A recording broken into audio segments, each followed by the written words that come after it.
अस्सलाम वालेकुम, Mohammad Iqbal Khan, advocate with new legal lecture. आज का जो हमारा लीगल लेक्चर है वो है posthumous child. Posthumous child किसे कहते हैं, कौन से बच्चे को पोस्ट ह्यूमस चाइल्ड कहा जाता है, ये हमारा आज का लीगल लेक्चर है।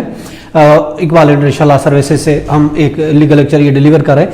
यानी ऐसा बच्चा जो बाप की वफात के बाद पैदा हो, उस बच्चे को कहा जाता है पोस्ट ह्यूमस चाइल्ड। होता क्या है, मगर देखिए पोस्ट ह्यूमस चाइल्ड यानी ऐसा बच्चा जो बाप की डेथ के बाद पैदा होता है, that is called post humus child. मगर इसमें यह है कि जो वो बच्चा जो बाप की वफात के बाद पैदा होता है, जो मुर्दा मां से पैदा होता है, जो प्रेग्नेंट मां की अगर डेथ हो जाती है और उसको लाइफ सपोर्ट मशीन पर रखा जाता है ताकि बच्चे की डिलीवरी हो सके, ऐसे बच्चे को कहा जाता है posthumous child. Posthumous child उसको कहा जाएगा। उसके भी वो हकूक वही होंगे। यानी ऐसा बच्चा, आमतौर पर वो बच्चा होता है जो बाप की वफात के बाद पैदा होता है, या इसको हम जनरल अगर हम लॉ में देखते हैं तो वो बच्चा जो मुर्दा मां से पैदा होता है, यानी मां प्रेग्नेंट थी और उसके बाद उसकी डेथ हो जाती है, डेथ होने के बाद उसको लाइफ सपोर्ट मशीन पर रख दिया जाता है ताकि उस बच्चे की डिलीवरी हो सके। और उसके जब इस तरह का बच्चा पैदा होता है उसको पोस्ट ह्यूमस चाइल्ड कहा जाता है। पोस्ट ह्यूमस चाइल्ड जो होता है उसके राइट्स भी वही राइट्स होते हैं जो एक आम बच्चों के हकूक होते हैं।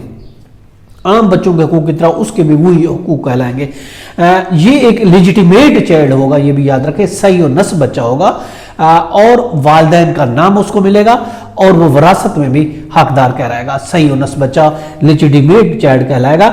और चाहे वो बाप की वफात के बाद पैदा होता है या फिर मां की वफात के बाद पैदा होता है, that is called post humus child. यानी वो बच्चा जो बाप की वफात के बाद पैदा हो या फिर मां की वफात के बाद पैदा हो, ऐसे बच्चे को कहा जाता है पोस्ट ह्यूमस चाइल्ड। अब कहेंगे ये तो बात समझ में आती है कि बाप की वफात के बाद बच्चा पैदा हो गया तो ऑफ कोर्स उसको भी पोस्ट ह्यूमस चाइल्ड कहा जाता है। मां की वफात के बाद कैसे बच्चा पैदा होगा, जैसा आपको बताया, मां प्रेग्नेंट थी और उसकी डेथ हो जाती है तो फौरन उसको जो है लाइफ सपोर्ट मशीन पर रख दिया जाता है ताकि बच्चे की डिलीवरी हो सके, और उस डेथ की सूरत में बच्चे की डिलीवरी करा दी जाए तो वो बच्चा भी पोस्ट ह्यूमस चाइल्ड कहलाएगा। और ये बच्चा सही नस्ब होगा, लेजिटिमेट बच्चा होगा, विरासत में भी उसको हिस्सा मिलेगा और उसको नाम भी वालिदैन का मिलेगा। यानी मां की प्रेगनेंसी के बाद बाप की डेथ हो जाती है और वफात के 10 माह के बाद बच्चा होता है तो ये भी एक पोस्ट ह्यूमस चाइल्ड कहलाएगा। यानी मां की प्रेगनेंसी के बाद, मां की प्रेगनेंसी हुई, बाप की डेथ हो गई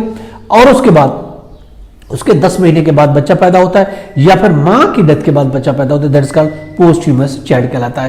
क्वासी पोस्ट ह्यूमस चाइल्ड जो बाप की वफात के बाद दादा की प्रॉपर्टी में डायरेक्ट वारिस बन जाता है, that is quasi post humus child कहलाएगा, जो कि विरासत में ऑफ कोर्स हिस्सेदार होगा और उसके पैदा होने के बाद डायरेक्ट वो दादा की प्रॉपर्टी में हिस्सेदार कहलाएगा।